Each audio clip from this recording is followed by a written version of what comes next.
আসসালামু আলাইকুম প্রিয় গাইস। আজকে আপনাদেরকে আমি দেখাচ্ছি রসুন পেঁয়াজ কীভাবে আবাদ করে।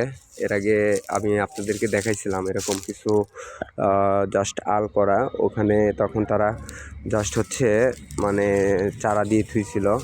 আর এখন ওই চারাগুলো তোলার পরে আবার ওই আলের মধ্যে দিয়েই তারা কিন্তু দেখেন আবার ওই চারাটাই কিন্তু আবার এই যে বড় করে লাগাইছে।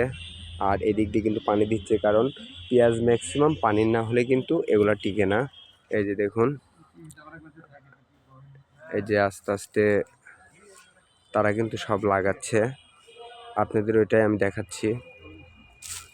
এই যে দেখুন, দেশে কত কিছু কত আবাদ হয়, কিন্তু জিনিসপাতির দাম এতটা বৃদ্ধি থাকে।